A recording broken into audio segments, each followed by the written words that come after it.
Hello all, hope you're all doing good. I actually created this video in Tamil and thank you so much for all who watched it and thank you so much for your valuable feedback. I received a comment from one of the viewers that he wanted to hear the story in English. Perhaps he may be from other state. So I dedicate this video to him. Chandramukhi is a movie that we all liked, and now recently part 2 has been released too. In both of the films, a huge snake appears, and we don't know what is the connection between Chandramukhi and the snake and why it appears in both the films. For fun, I just created a fictional story about the relationship between Chandramukhi and the snake. So let's get into the video and hear to the story.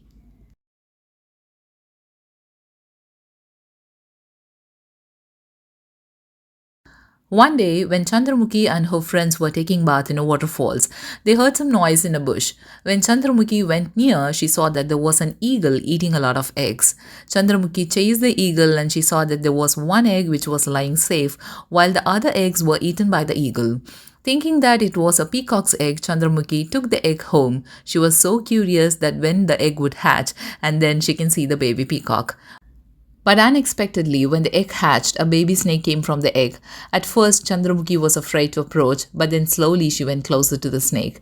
As soon as the snake came out of the egg, Chandramukhi was the first person seen by the snake. When she brought her hands to the snake, it came closer too, with a lot of love, and Chandramukhi decided to raise that beautiful snake and named it as Naga. Ever since the snake came, Chandramukhi was very happy, and that snake was very kind to her. Everything went well in her life. She became famous as a traditional dancer. She gained a lot of fame. Not only the people of that town, but also people from the neighboring towns crowded to watch her dance. She loved a man named Gunasegaran who usually danced with her. One day, he proposed to Chandramukhi and conveyed his wish to marry her. Chandramukhi's happiness shows no bounds. She completely believed that all the name and fame she got in her life is because of that snake. Snakes generally do not have hearing sense, but the snake that Chandramukhi raised senses the vibration of her anklets very well. Her life moved happily, and as the days went by, the snake started to grow a little bigger. Chandramukhi's guru told her that we don't know how big the snake would grow and added that it's not good to have such a snake in her home. No matter how friendly that snake was with her, others feared that it may cause some danger to them. So they advised Chandramukhi to take the snake and leave it in the forest. Even though Chandramukhi loved the snake so much, she took the snake and left it in the forest for the sake of others. After a few months, Chandramukhi became interested in going to see the snake in the forest. After finishing dancing in the royal palace, she told this wish to her lover Gunasegaran. For that, Gunasegaran asked her where to go and look for a snake in such a big forest. He also added that snake will not even remember her and asked her to take rest. He bid goodbye and left the palace. She anyways did not listen to him and went to the forest alone.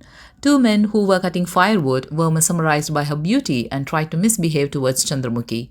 Chandramukhi tried to escape from both of them and fell down. When she got up, her naga was there.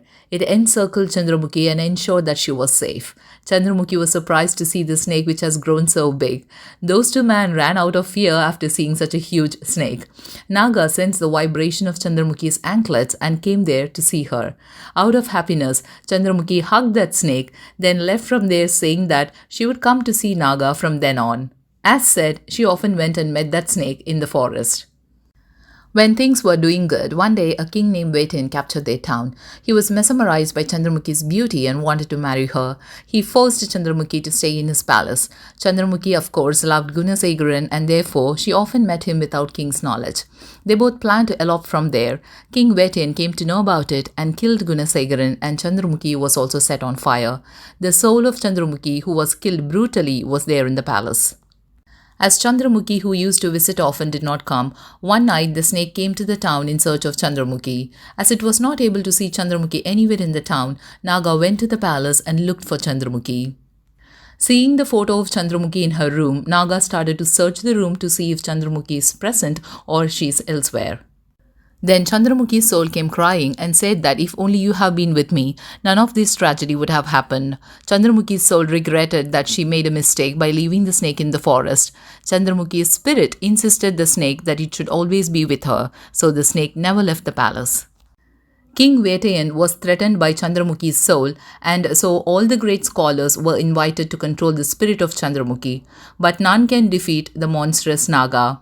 King was afraid of Naga and locked himself up in his room. Chandramukhi's curse destroyed his empire. One day, King Vetain died.